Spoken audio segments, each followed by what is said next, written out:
O Moto G60 é um bom celular intermediário da Motorola, mas não satisfeita, a empresa ainda decidiu lançar o G60S. Ele troca a plataforma Snapdragon por MediaTek, vem com sensor de câmera inferior e ainda perdeu bateria. Por outro lado, ele vem com carregador mais potente que promete muito tempo de uso com poucos minutos na tomada. Todas essas mudanças impactaram em uma redução de R$200 no preço de lançamento. Vale a pena abrir mão de tudo isso ou o Moto G60 ainda é melhor escolha? Vamos descobrir.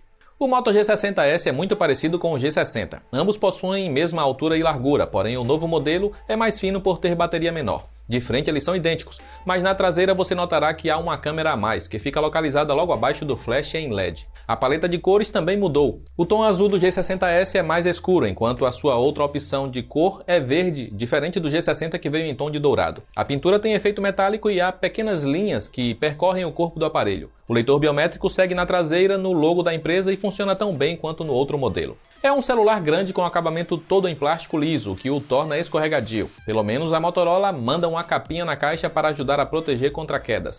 Na lateral direita há um botão dedicado ao Google Assistente, além do botão de energia e controle de volume.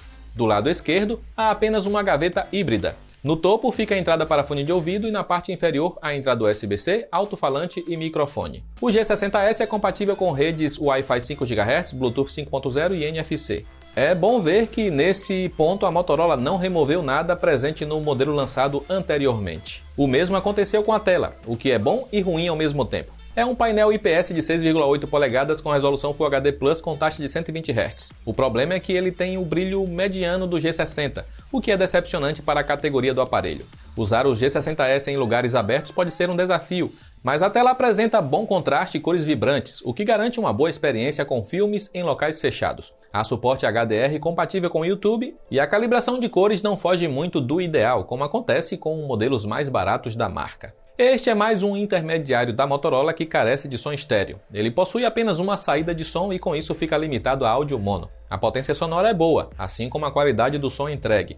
Ele não chega a distorcer no máximo e ainda vem com fone de ouvido na caixa para quebrar o galho para ouvir músicas. Você sempre diz que não se dá as costas para a família, mas fez isso comigo. Antes de vermos se houve mudança no poder de processamento com a troca da plataforma, deixe eu lembrar rapidamente que estamos pertinho do primeiro milhão aqui no YouTube. Então você pode nos ajudar a realizar esse feito clicando aí no botão de inscrição, beleza? Continuando, será que a troca do Snapdragon 732G pelo MediaTek G95 garantiu algum ganho em desempenho?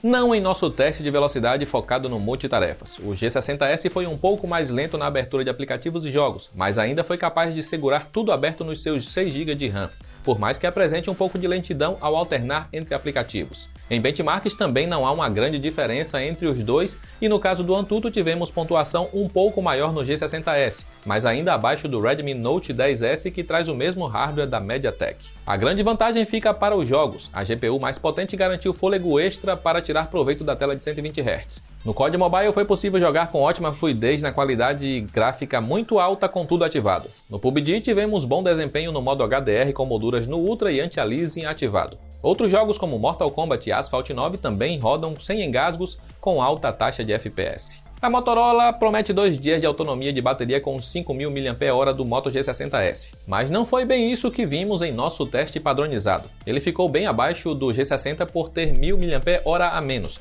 porém ainda é capaz de passar o dia todo longe de tomadas. O teste foi realizado com a tela em 120 Hz, como vem por padrão, mas você pode reduzir a velocidade para prolongar a duração da bateria. Se a autonomia não empolga, pelo menos o novo carregador Turbo Power de 50 watts ajuda a minimizar o problema. Ele recarrega a bateria em apenas 1 hora, o que é menos do que a metade do tempo que o G60 leva com seu carregador de apenas 20 watts. A Motorola também promete até 12 horas de uso com apenas 12 minutos na recarga. Em nossos testes tivemos metade disso, mas o nosso perfil de uso é mais exigente e envolve um pouco de jogos. De qualquer forma, uma carga rápida de 15 minutos recupera 1/3 da bateria e com meia hora na tomada temos 60% para usar. O G60S vem com Android 11 e interface limpa da Motorola. No momento em que testamos o aparelho, ele estava com um pacote de segurança bem defasado, o que mostra que a empresa continua não se preocupando com as atualizações dos seus intermediários.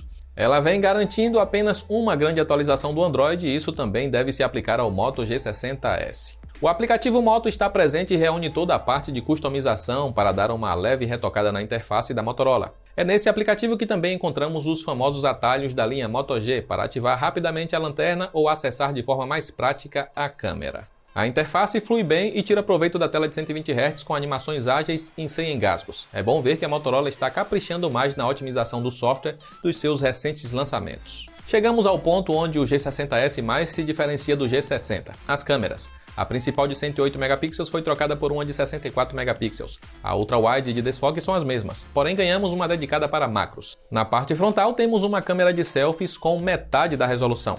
Mas como isso tudo impacta na prática? Bem, o Moto G60 tem boas câmeras e consegue registrar fotos nítidas e com boas cores em qualquer tipo de situação. Infelizmente esse não é o caso do G60S. Ele entrega a qualidade fotográfica próxima do Moto G30. É aquele tipo de celular que consegue registrar boas fotos em situações favoráveis, mas notamos que falta consistência do software em alguns momentos. Em determinados cenários temos imagens mais claras com a ultra-wide, enquanto à noite a lente mais aberta chega a ser quase inútil. Fotografar em locais escuros com o G60S será um desafio. A nitidez cai drasticamente, os ruídos ficam bastante visíveis e os pontos de luz geram borrões e aberração cromática para todos os lados. Há modo noturno para deixar as fotos mais claras, mas pode acabar comprometendo ainda mais a qualidade. A câmera macro foi uma boa adição ao conjunto. Ela tem resolução suficiente para registrar pequenos detalhes de plantas. Só ficou devendo por não ter foco automático. A de desfoque vai na base de erros e acertos. Em cenários menos complexos dá conta do recado, mas se tiver muitos elementos para serem desfocados, sempre veremos falhas em alguns cantos. A frontal não registra selfies com a mesma nitidez do Moto G60, mas ainda entrega belas fotos de dia. O problema fica para o modo retrato, que apesar de gerar um bom efeito, acaba desativando o HDR e temos fundo estourado em dias ensolarados. Selfies noturnas apresentam qualidade razoável e possuem modo noturno que deixa o tom de pele mais claro e artificial. A filmadora grava em 4K, mas sem estabilização eletrônica nessa resolução. O foco também não é dos mais ágeis, então tente filmar em Full HD para melhor desempenho. A frontal grava em Full HD e tem qualidade inferior à das fotos, enquanto o áudio é um pouco abafado e sofre com ruído de vento. É possível usar câmera traseira e frontal ao mesmo tempo. Esperava mais do Moto G60S? A pior parte é que com o Moto G60 custando quase o mesmo, não faz muito sentido escolher este que tem pior desempenho no multitarefas, a bateria dura bem menos e as câmeras são muito piores. Seu maior diferencial fica para os jogos com taxa superior de FPS, o que tira melhor proveito da tela de 120 Hz. Uma boa alternativa da Samsung seria o Galaxy M62. Tudo bem que está mais caro atualmente, mas tem melhor desempenho, bateria dura o dobro e registra fotos muito melhores. Você terá uma tela com qualidade superior, mas infelizmente apenas 60 Hz. Se faz questão de um bom intermediário com tela de 120 Hz, então o Poco X3 pode ser o celular que você busca. Ele se destaca em jogos e sua bateria rende igual ao da Motorola. Suas câmeras podem não ser tão superiores, mas ele registra melhores selfies. Sem falar que traz duplo alto-falante para som estéreo para garantir melhor experiência multimídia. Fica claro que o Moto G60S é um lançamento desnecessário. A Motorola trocou o Snapdragon 732G pelo MediaTek Helio G95, capou as câmeras e reduziu a bateria. Tudo isso para economizar alguns trocados. Atualmente a diferença de preço entre os dois é de R$100. Não vale a pena economizar e comprar o Moto G60S, a menos que o preço dele caia e fique uns R$300 mais em conta que o irmão. Aí pode ser uma opção a se considerar. E para ficar de olho nas melhores ofertas para o G60S, você já sabe, é só clicar nos links aí abaixo. E aproveita para comentar o que você achou das mudanças do G60 para esse novo modelo. Eu encerro por aqui, um grande abraço e nos vemos na próxima.